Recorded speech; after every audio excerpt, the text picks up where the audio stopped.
Inside an empty store, Carol is trying to consume any medicine or energy drink she can find in order to try to keep her body awake while dangerous forces keep banging on a door, trying to reach her. This mess started a few days ago. On its way back to Earth, a space shuttle suddenly explodes and its pieces scatter across many states in the USA. Soon all media outlets are covering the news, saying it's a sign of alien invasion. Most people become terrified and hesitate to touch the debris, but there are still lots of opportunists that sell what they can salvage on eBay. Tucker, head of the Center for Disease Control, arrives at one of the crash sites for inspection and learns that a piece of debris is laced with a mysterious organism that has the ability to withstand enormous levels of radiation. The organism can also multiply at a rapid rate, implying that it is from another planet. On his way out, Tucker accidentally touches a small piece of debris and receives a cut on his finger, but he doesn't think much of it and leaves. Later that evening, Tucker goes home, only to find his dog growling at him before ignoring him for no reason. When he goes to bed, Tucker's body starts sweating profusely and experiences an intense cellular condensation on the face, as if something has taken over him. Meanwhile, Tucker's ex-wife Carol hears her son Oliver screaming because of a nightmare. She immediately rushes to his room to wake him up and stays with him to comfort him for the rest of the night.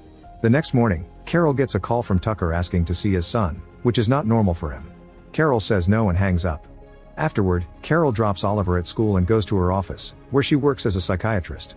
On her way there, she runs into her best friend Ben, who offers to give her a ride. Ben is a doctor, and he shares with Carol the fact that the government is hiding something serious from them, as all the researchers on the crash site have resigned. Carol is in no mood for politics and complains about Tucker instead, commenting on how he has been acting very strange lately and how he suddenly wants to see their son after being away for 4 years. As soon as she makes it to her office, Carol sees her first patient Wendy, who shares that her husband has been acting very weird lately. A few days ago, he came to their home and the dog, who usually is a good boy, started growling at him for no reason, and her husband just killed the poor creature without showing any emotion. Carol immediately realizes that something is wrong, but for now, she just prescribes a new medicine for Wendy. In the evening, Carol and her neighbor take their children out for trick-or-treating. When they approach certain house, the family dog starts barking like crazy, and the owner swears it's a good pet the rest of the time. The group tries to leave, but suddenly the dog lunges toward one of the boys and tackles him to the ground. The boy doesn't seem bothered though. In fact, he squeezes the dog's mouth with his bare hands until the owner comes to take the dog away. It's revealed the boy is wounded, but he still keeps a poker face. Afterward, the group goes to Carol's home, and while the boys share the candy, the neighbor shares that her son has been acting very strange the last few days, almost as if he has lost his emotions. Suddenly, Oliver starts screaming from another room, and when Carol rushes to him, she finds a strange piece of flesh coming out of his hand that he got from the candy. The next morning, Carol sees a terrified woman running through the streets but ignores her. She takes the strange flesh to Ben, who shares it with his scientist friend Steven. He promises to take a look, but the testing will take a while. Meanwhile, a mysterious virus has started to spread through the country, causing lots of death every day, but nobody knows the cause. Soon an emergency meeting is held in the capital, and Tucker explains that the new virus is spreading at an unprecedented rate, so if they don't do anything about it, the country will go into recession. When some researchers ask about a possible solution, Tucker says that the only way to stop the spread is by conducting an inoculation program. Meanwhile, many infected waiters throw up right into the tea that they are going to serve to the guests. After leaving the hospital, Carol notices a homeless guy having a seizure on the streets, but unlike the terrified woman, he's being helped. When she makes it to her office, Carol is shocked to find Wendy's husband there, and he refuses to leave until he sees his wife. He also never shows any emotion as he speaks. Carol calls Wendy to warn her and saves her from entering the building, so Wendy takes a taxi to stay with her sister instead. Later that night, Carol reluctantly decides to let Oliver spend time with Tucker since it's his right as the father. On their way to Tucker's house, a terrified woman suddenly appears in the middle of the road. Luckily, Carol hits the brakes just in time. The woman desperately asks for help as she insists that something terrible will happen soon, but before she can add more details, a car suddenly runs her over. Carol notices the driver still keeps a poker face during such a horrible accident, and when the cops arrive at the scene, she immediately wants to testify against him. However, the head cop simply tells her to go home because they have this covered, which Carol finds weird. Moments later, Carol drops Oliver at Tucker's place, noticing her ex doesn't show much emotion on his face before she leaves. Afterward, she meets Ben to attend a very fancy party, where they have a very philosophical conversation with diplomat Belisk, his wife Ludmilla, and Dr. Yorish. After the party, Ben takes Carol home and tries to kiss her, but Carol soon breaks the kiss because she doesn't want to ruin their friendship. Once inside, Carol sends Oliver a message and suddenly hears someone at the door. She only opens it a bit and finds a man asking questions for the census department, which doesn't make sense at this hour. Carol tries closing the door in his face, but the man puts his hand inside, triggering a struggle between the two of them. At last, Carol wins and locks the door, causing the man to go away. Meanwhile, Oliver gets to play with his friend Jean, who says his father is behaving weirdly, and Oliver thinks the same about his own. When he goes home, Oliver finds Tucker making a special drink for him. The next morning, Carol notices lots of people on the streets have blank stares on their faces, almost as if their soul has been taken away. When she reaches her office, she is shocked to learn that all her clients have canceled their appointments for the day. Carol tries to call Wendy, but her husband picks up, saying that everything is fine. This makes Carol think about all the things she's been seeing and realizes the virus is controlling people. When she begins Googling some information on it, she's suddenly startled by her secretary, who offers some tea. Before she can drink it, Carol gets a call from Ben, who informs her that the test results of the strange skin patch are ready. Carol immediately goes to the lab, where Stephen explains that the skin sample is made up of several molecular spores that take over the human brain during sleep and alter the genetic code, rendering a person unstable. This means that in order to prevent the deadly infection, they are forbidden from sleeping until they find a cure. At that moment, Ludmilla calls Ben to tell him that Yorish has been acting strangely. This causes the trio to immediately rush to his house, and Carol notices the long lines on the streets where people are waiting to get vaccinated against the new virus.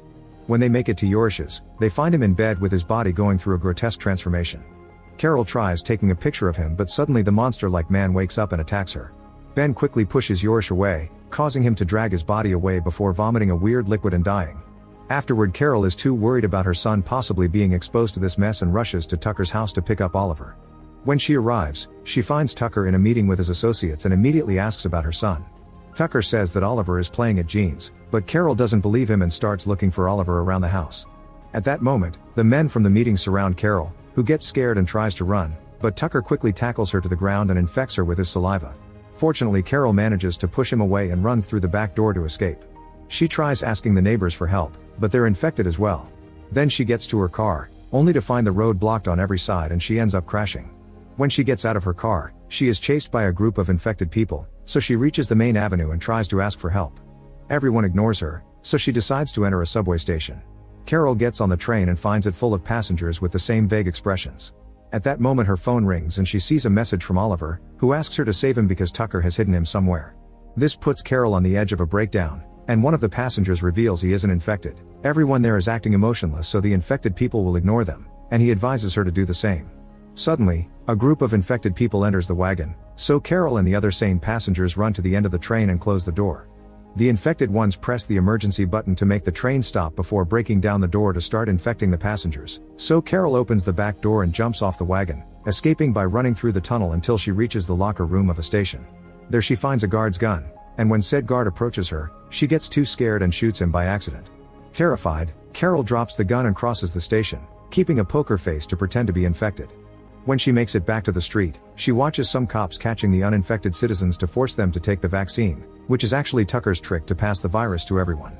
At that moment an uninfected cop notices the sweat on Carol's face and tells her to go away quickly because the sweat will give her away. Carol starts walking away and bumps into her neighbor, who offers the shot to her. Luckily Carol's acting convinces her that she's already gotten the vaccine. Afterward Carol goes to Tucker's house, only to find it empty. She leaves a message for Oliver before going out again, and she finds a bunch of people watching a couple end things for themselves. Carol makes sure not to react and keeps going until she reaches the Belisk mansion, where Ben and Stephen are still conducting some tests. After a bit of discussion, Ben decides to help Carol find her son while Stephen and his assistant prepare to travel to Fort Detrick in Maryland to find a cure for the virus. They also decide to stay awake, fearing that they might have been infected if they fall asleep. At that moment Belisk comes back and Ludmilla receives him with a hug, but Belisk is infected and worried about potential intruders, so he lets a bunch of guards get inside. Luckily Carol and the others see this on the security cameras and escape through the back door. When they reach the streets, they notice Wendy being forcefully taken away by infected cops. She tries fighting against them, yelling that she slept yet she was still okay, but the cops knock her out anyway. After the group splits, Carol and Ben chat about Wendy's words and deduce that Wendy has somehow developed an immunity to the virus. Then the duo finds a dead cop on the ground, so they steal his car and go to Carol's office, where they begin searching through Wendy's medical profile. Ben finds out that Wendy was suffering from a brain illness called encephalitis, and that's why she's immune. The virus only tends to attack healthy brains so that it can feed and multiply its number. Ben calls Stephen at the lab to give him this new information while Carol gets another text from Oliver mentioning that he's being held at his grandmother's home in Baltimore. Scared, Carol confesses to Ben that she has already been infected with the virus, but Ben promises that everything will be alright. Afterward, Ben drives like a maniac to the city, crossing blocked roads until he has no choice but to let Carol go so the police will chase him instead. Carol continues on foot, and when a cop stops her, she presents her ID with a poker face and is allowed to leave. Eventually Carol reaches the station and boards the train to Baltimore, where she hides in the bathroom. The lack of sleep is starting to take its toll on her and she starts having visions, like seeing a second self in the mirror that wants to attack her. She wakes up just in time, and after washing away a piece of that strange flesh, she opens the door to find Gene, who explains he lost his family and now he's part of hers. He keeps asking her to sleep, and Carol pretends she'll do exactly that, but in private. Once the train reaches Baltimore, Gene checks on her again and finds her removing more flesh pieces from her body, so he stays suspicious. Tucker comes to escort Carol and Gene to his mother's place, believing Carol's emotionless act. Oliver isn't around, but Carol continues to act around the family, and when she gets a call from Ben, she talks in code pretending it's her secretary. When Tucker finally leaves for work, Carol uses the opportunity to search the house and finally finds Oliver in a room. The two of them hesitate at first, but once Carol says a couple of emotional words to confirm she's fine, they reunite with a hug. Oliver mentions that he's been sleeping every day but still hasn't transformed, and Carol realizes the medications for his sleeping disorder have made him immune.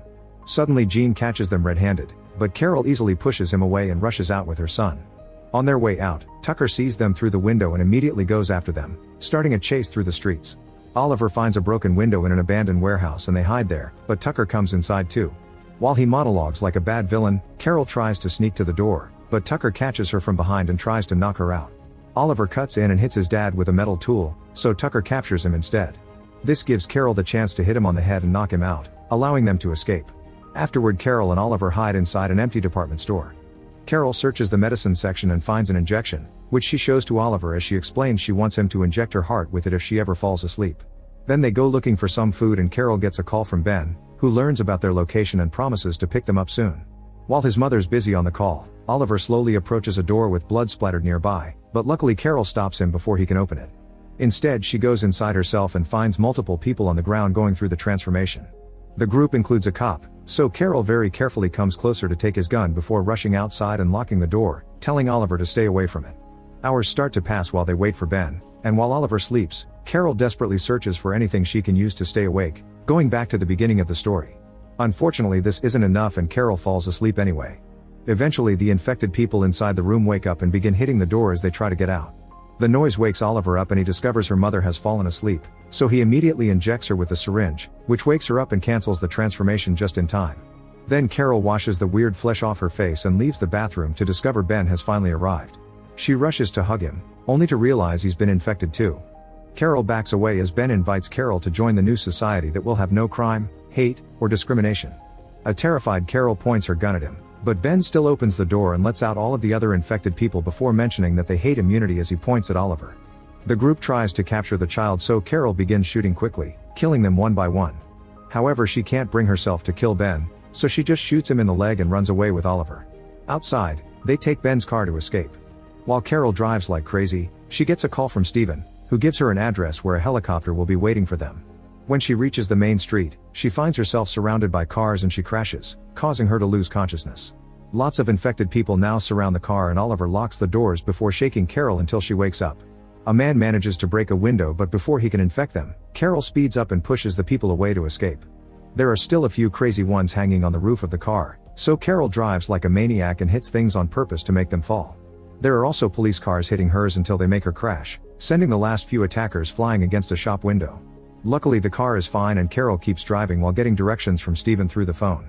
An affected man throws a Molotov bomb at her car, but Carol still drives with the vehicle on fire, not stopping until they make it to the parking lot of the right building. The car crashes against a pillar, so Carol and Oliver go out and run to the elevator, where they're almost reached by the enemy. They hit them and push them away, allowing for the doors to close. The duo finally makes it to the roof, where Steven and his army buddies rescue them in a helicopter.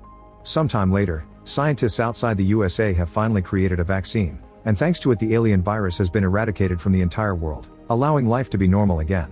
As the main scientist behind the vaccine, Steven explains to the press that the vaccinated people will have no memories of the earlier events. Meanwhile, Carol has adopted Gene and she is now in a relationship with Ben. While the boys leave for school, Ben reads the newspaper and comments on the violent crimes committed by people, which leaves Carol thinking about the aliens' offer of peace. Make sure to subscribe and turn on notifications so you can watch more videos like this. Thanks for watching.